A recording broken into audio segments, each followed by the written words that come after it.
The crystal wine glass felt heavy in my hand as I sat through another excruciating Thanksgiving dinner, listening to my sister Katherine brag about her latest promotion at Wilson Global Enterprises. The massive dining room of my parents' estate echoed with forced laughter and the subtle sound of designer heels clicking against marble floors. Chief Marketing Officer, Katherine announced for the third time that evening, adjusting her Cartier bracelet. Youngest in the company's history. We're so proud, my mother gushed, touching Katherine's arm. Aren't we, Robert? My father nodded, his attention fixed on his eldest daughter's success. The Wilson name means something in business circles. Katherine understands that. I took another sip of wine, remembering when I'd worked at Wilson Global too, a junior analyst position I'd quit 3 years ago to start my own business. The memory of my father's reaction still stung. You're throwing away everything we built, he'd shouted. A Wilson doesn't run some tiny retail shop. But La Maison wasn't just some shop. Behind the carefully curated window displays and elegant interior of my boutique lay something much bigger, something my family was too busy sneering to notice. So Emma, Katherine turned to me with that familiar condescending smile. Still running that little boutique? Selling what, dresses and scarves? I thought about the real business empire I'd built, hidden behind La Maison's modest facade. The global supply chain company that operated in shadows, the technology platform that was revolutionizing retail logistics, the silent acquisitions that were reshaping entire industries. The shop's doing well, I said simply, cutting into my turkey. Well, Katherine laughed. Is that what you call it? Breaking even on overpriced accessories while the rest of us build real careers. Our mother touched her pearls nervously. Now, Katherine, not everyone can handle corporate leadership like you can. Is creative. This little shop keeps her busy. I bit back a smile, thinking of the meeting scheduled for tomorrow morning. Wilson Global Enterprises was failing, not that my family knew it yet. Their outdated supply chain was bleeding money, their technology was years behind, and their market share was crumbling. Actually, I said carefully, I'm expanding. Opening a few new locations. Katherine nearly choked on her wine. Expanding? With what money? Last I checked, retail shops don't exactly print cash. If she only knew about the billions in revenue my real company Phoenix Global Solutions had generated last year. About the vast network of logistics centers, the cutting-edge AI systems, the fleet of autonomous vehicles that were transforming how goods moved around the world. I've been saving, I said mildly. Making smart investments. My father scoffed. Smart investments? The only smart investment is climbing the corporate ladder. Building connections. Making the Wilson name mean something. The Wilson name. Everything always came back to that. Our ancestors had founded Wilson Global Enterprises 3 generations ago, but the company had stagnated under its current leadership. My father sat on the board, more concerned with tradition than innovation. Katherine played corporate politics while the business crumbled around her. Speaking of investments, Katherine smirked. Did you hear about Wilson Global's latest acquisition? We just bought out our biggest competitor in the Asian market. The deal closes tomorrow. I nodded, suppressing a laugh. That competitor was one of my shell companies, created specifically to be acquired, loaded with outdated technology and overvalued assets. Wilson Global was about to pay 10 times what it was worth. Impressive, I murmured, refilling my wine. You wouldn't understand the complexities, Katherine continued. It's high-level corporate strategy. The kind of thing that takes real business acumen, not just retail experience. My phone buzzed quietly, a message from my CFO. Everything's set for tomorrow. Their board doesn't suspect a thing. How much are they paying? I asked innocently. 300 million, my father answered proudly. Our biggest deal this year. 300 million for a company worth barely 30 million. The money would flow directly into Phoenix Global's accounts, giving us even more leverage for what came next. Sounds significant, I said. It's transformative, Katherine declared. This puts Wilson Global at the forefront of global logistics. No one can compete with our supply chain now. I thought about Phoenix Global's real supply chain, the one that had been quietly taking over the industry while Wilson Global chased outdated technology. Tomorrow they would discover just how far behind they really were. More wine, my mother offered, trying to smooth over the tension she always felt when my career came up. No thanks. I checked my watch. I should actually get going. Early morning tomorrow. Oh right, Katherine snickered. Got to open the shop. Those scarves won't sell themselves. I stood up, smoothing my simple black dress Chanel, not that they'd notice. Exactly. Those scarves need attention. My father barely looked up from his plate. You could still come back, you know. I'm sure Katherine could find a suitable position for you. Something appropriate for your skills. Thanks, Dad, but I'm happy where I am. Happy? Katherine's laugh was sharp. Running a boutique while the rest of us change the business world? That's not happiness, Emma. That's settling. I gathered my things, thinking about the documents waiting in my office, papers that would change everything tomorrow morning. We'll see. What's that supposed to mean? Katherine demanded. Just that success comes in many forms. I kissed my mother's cheek goodbye. See you all tomorrow. Tomorrow. My father frowned. We don't have plans tomorrow. No, I smiled. But I have a feeling we'll be seeing each other anyway. I drove home to my penthouse apartment, paid for with Phoenix Global profits. Not that my family knew that. The lights of the city sparkled below as I reviewed tomorrow's presentation one last time. Wilson Global Enterprises was about to discover that they'd spent $300 million buying a shell company. Their stock would plummet. The board would panic. And then Phoenix Global would step in with an offer they couldn't refuse. My phone buzzed again, another message from my CFO. Board meeting set for 9 a.m.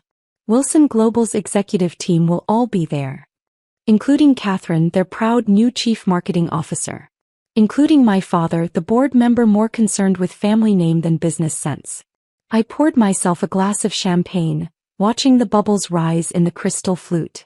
Tomorrow they would learn that the little boutique owner they'd dismissed had built something far greater than they could imagine. Tomorrow they would discover that while they were busy mocking my small shop, I was quietly buying their empire out from under them. Sometimes success doesn't need to shout. Sometimes it whispers, hidden behind modest storefronts and simple black dresses.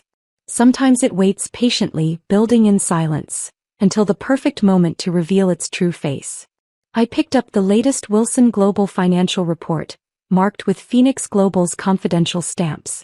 Inside was a detailed analysis of every weakness, every vulnerability, every crack in their corporate facade. To family, I toasted the empty room, thinking of tomorrow's revelation. And to underestimating the wrong daughter. The Wilson Global Enterprises headquarters still looked exactly as I remembered it, 60 floors of gleaming glass and steel, the family name emblazoned in gold letters across the lobby.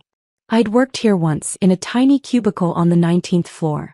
Now I own the building through one of Phoenix Global's real estate subsidiaries, not that anyone knew that yet. My Louboutin heels clicked against the marble floor as I approached the security desk. The guard looked up, confused. He was used to seeing me in my boutique owner clothes, not the Armani powersuit I wore today. Ms. Wilson? Are you here to see your sister? I handed him my Phoenix Global ID. His eyes widened as he read the title. Sue. I'm here for the board meeting, I said calmly. Top floor. The elevator ride gave me time to review the morning's schedule.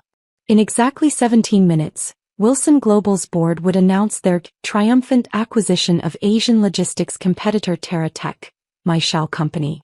5 minutes after that, Terra Tech's true financials would be revealed to the market. And then, as their stock price plummeted, Phoenix Global would emerge as their only hope for survival. The boardroom doors were already open when I arrived. Inside, the company's leadership team sat around the massive mahogany table, my sister Katherine among them in a designer suit that probably cost more than my boutique's monthly rent.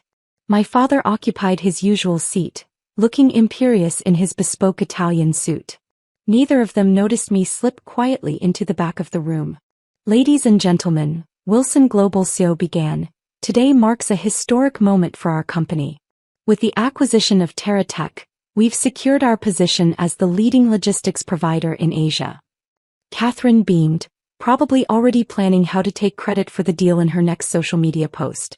The papers are signed, the CEO continued, and we've initiated the transfer of $300 million to finalize the purchase. I checked my phone. A message from my CFO, transfer received. Releasing TerraTech's real financials to the market in 3, 2, 1. The boardroom's massive screens suddenly lit up with urgent notifications. Stock alerts. News headlines. Financial reports. Sir, a junior analyst burst into the room, face pale. TerraTech's numbers, they're all wrong. The company's virtually worthless. The CEO's presentation clicker clattered to the table. What? Their technology is outdated. Their contracts are worthless. Their assets are massively overvalued. Our stock is down 30% already and falling. Chaos erupted. Board members shouted questions. Executives frantically checked their phones. Katherine's perfectly maintained composure cracked as she watched her corporate dreams crumble in real time. How did this happen? My father thundered, rising from his chair. Who did the due diligence? I did. My voice cut through the panic, clear and calm. Every head turned. Katherine's mouth fell open. My father's face went from red to white in an instant. Emma, what are you doing here? I walked to the front of the room, each step measured and deliberate. I'm here representing Phoenix Global Solutions. We own TerraTech, along with about 30% of Wilson Global's outstanding shares, purchased through various subsidiaries over the past year. Phoenix Global? The CEO's voice shook. The company that's been dominating global logistics for the past 2 years? The same. I smiled, thinking of my little boutique, the perfect cover for building an empire. We've been watching Wilson Global for a while now. Your outdated technology, your inefficient processes, your declining market share. Today's acquisition was the final test. You failed. Katherine found her voice, though it trembled. You're just a shop owner. This is impossible. Am I? I pulled up Phoenix Global's corporate overview on the screens. Founded 3 years ago. Current market value, $12 billion. Operational networks in 27 countries. And yes, Katherine, I own a boutique. It's an excellent place to observe retail logistics firsthand. My father gripped the table edge. Why? Why would you do this? Because you taught me that the Wilson name means something in business circles. Remember? I met his eyes steadily. So I built something worthy of that name. Something bigger than your outdated corporate hierarchy. Something that actually innovates instead of just talking about it. The CEO cleared his throat. What do you want? I opened my briefcase, removing a thick folder. Phoenix Global is prepared to acquire Wilson Global Enterprises. All shares, all assets, all operations. The offer is fair, more than fair, considering your company's current situation. You want to buy us out? Katherine's voice rose hysterically. Your own family's company? No, Katherine. I already own enough of the company to force this through. This is just a courtesy, an offer to make the transition smoother. My father stood up shakily. You can't do this. We're your family. Family. I laughed softly. Was it family when you dismissed my business plans? When you mocked my boutique? When you told me I was embarrassing the Wilson name? I walked around the table slowly, enjoying the way they squirmed under my gaze. While you were all busy laughing at my little shop, I was building the future of global logistics. While Katherine was playing corporate politics, I was revolutionizing supply chain technology. While you were protecting your precious family name, I was making it actually mean something. The board will never approve this, my father blustered. The board doesn't have a choice. I nodded to my CFO, who had quietly entered the room. Show them. He distributed documents showing Phoenix Global's true ownership of Wilson Global assets. The board members' faces fell as they realized how completely they'd been outmaneuvered. You have 1 hour to accept the offer, I said calmly. After that, we'll proceed with a hostile takeover. Your stock price is falling by the minute. Your Asian acquisition is worthless.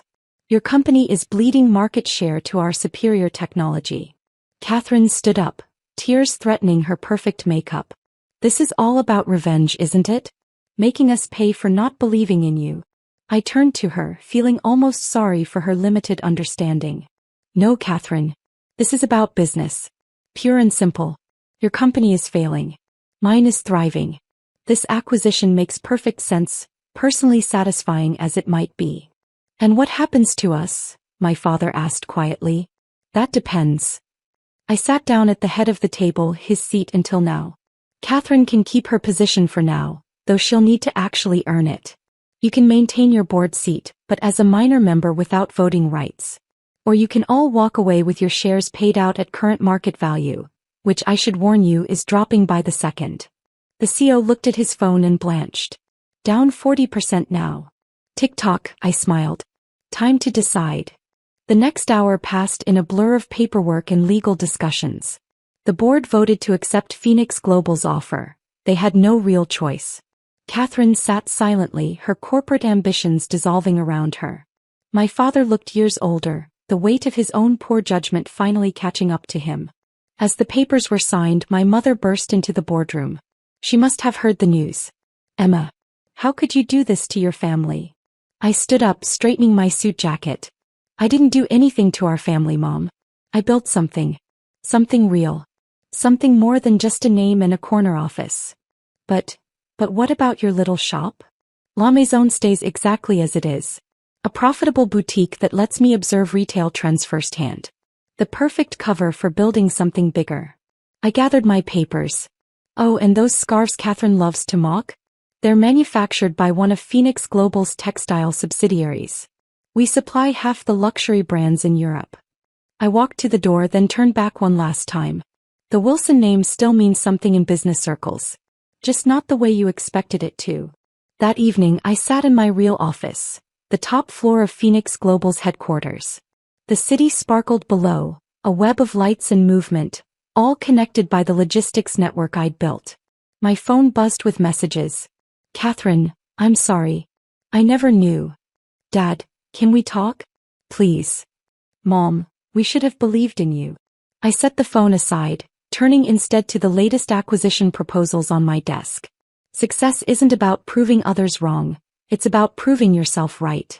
It's not about revenge, it's about building something meaningful while others underestimate you. The boutique still opens every morning at 10. I still visit regularly, helping customers find the perfect scarf or handbag. Some might see it as strange, a billionaire CEO playing shopkeeper. But they don't understand that every great business starts with understanding the smallest details. Katherine eventually learned to earn her position, though she never quite regained her corporate swagger. My father still sits on the board, humbled but finally learning to listen. My mother stops by the boutique sometimes, finally seeing it for what it always was, not just a shop, but the visible tip of an empire. Me. I keep building, keep innovating, keep proving that success doesn't always wear a corporate title or announce itself with a family name. Sometimes it hides behind a simple storefront, growing in silence until the perfect moment to reveal its true face. The Wilson name does mean something in business circles now.